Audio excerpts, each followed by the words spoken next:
So on to the next step here, we have our compression step.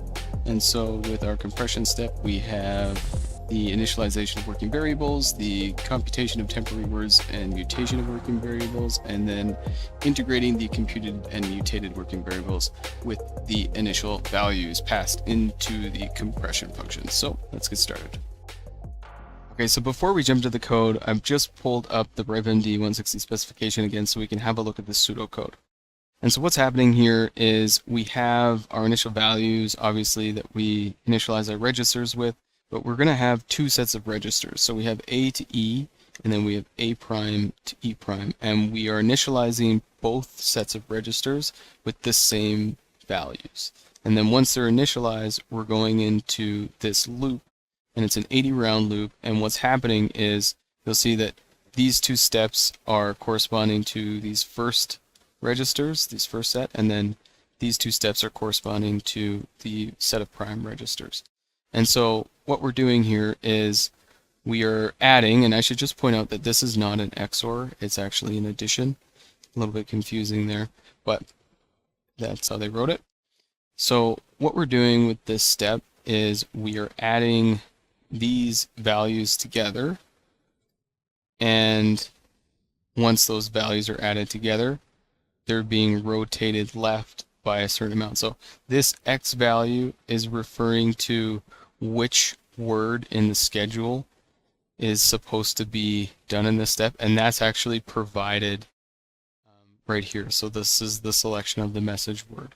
And so basically what this is doing is it's this RJ value is pulling in an index based on this each row. And so you can think of this as going like 16 times, and then another 16 times, then another 16 times, and then another 16 times for 5 rounds of 16 in total, where this is happening for both the A to E and then A prime to E prime. And so once we have this inner amount, again, we do the rotation to the left, and then once we do the rotation to the left, we add the E value. And then once that's done, we do the mutation. So we go E gets assigned to A, D gets assigned to E, rotation or rollover to the left by 10 of C then gets assigned to D, B gets assigned to C, and then the temporary word that we just calculated in the previous step gets assigned to B. And so we go through this, it's a total of 80 rounds, and then after that is all done, then we do this final step where we go H1, so that was our initial value here, added to C, added to D prime becomes our T value, and then H2 added to D added to E prime becomes our H1, etc., etc., and then T becomes our H0.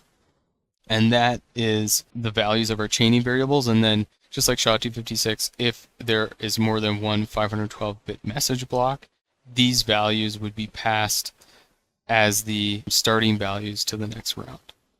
And it's definitely a little bit confusing to look at first time, especially if you don't have a computer science or a math background, but hopefully it'll become more clear once we go through it with the code. Jumping into the code, so here we have our initial values, and those are being passed in just with that step here.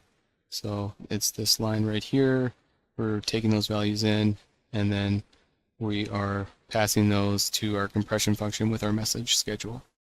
And so our first step is to just initialize our working variables. So we have A to E here, and then A prime to E prime. Those are initialized with the same initial values that were passed in. Once we do that, we initialize our temper prime. Those are just set to 0 for now. And then we get into our 80 rounds. So the first 16 rounds, I didn't set up a separate logical functions file for this one just because the message schedule construction doesn't require them, so everything can be done just inside of this compression function.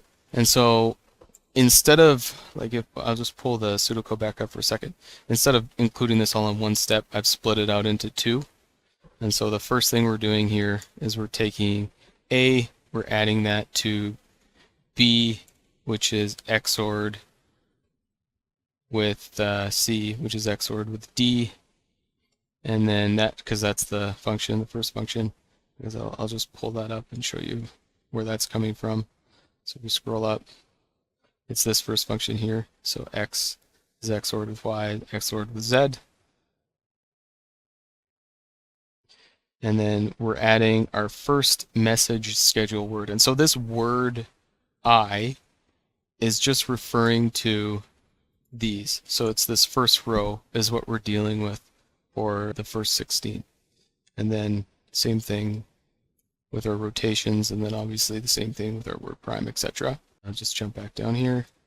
So we're basically giving our message schedule, which we fed into this function at the start. So this is our schedule of 16 words, and we want to feed the right words in.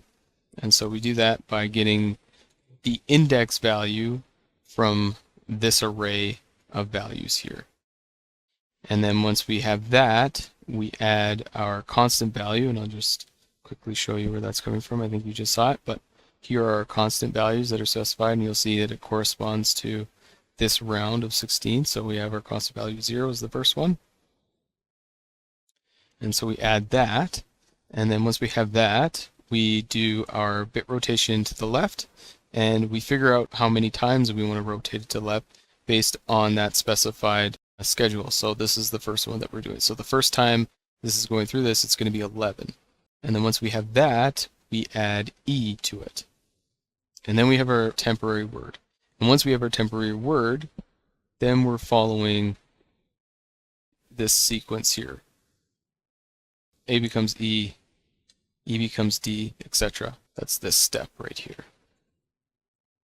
And so we do that 16 times for the A to E registers, and then we do something a little bit different for the prime step. And so I'll just pull the specification back up one more time. So for A to E, we're going to be doing it in this order. These logical functions are done in this order, just the regular order.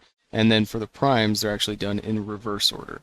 So if we have a look at this function here, that's what's happening. So we have B being XORed with C or not D.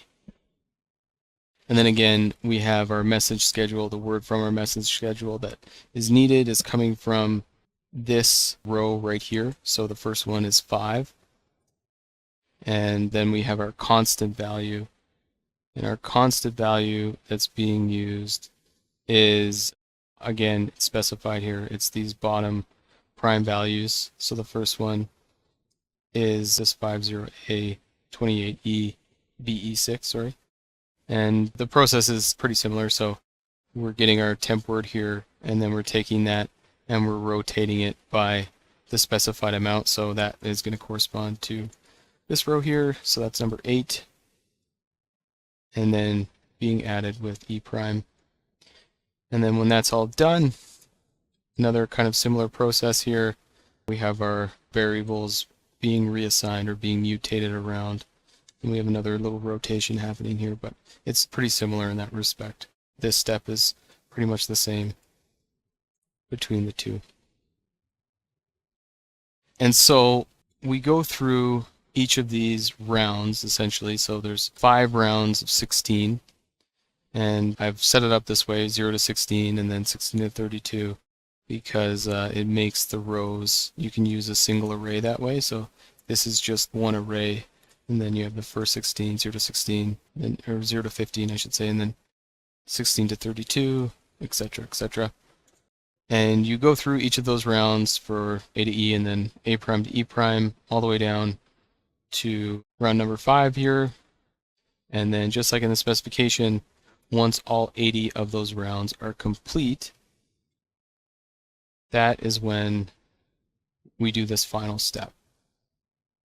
And so the final step is right here, and that's the temp value comes from H1. And so if we just jump back up, we can have a look at where H1 is coming from. So that's this step right here. H1 is coming from these chaining values, our initial values. Let's just jump back down here. And so we have H1 being added to C, and then that's being added to D prime, and then H1 becomes, that was our temp value, and then H1 becomes H2 plus D plus E prime, and then H2 is H3 plus E plus A prime, and you'll see how these values aren't being written to until they're being used in the previous step, until the final value, our first H0 value, becomes our temp value.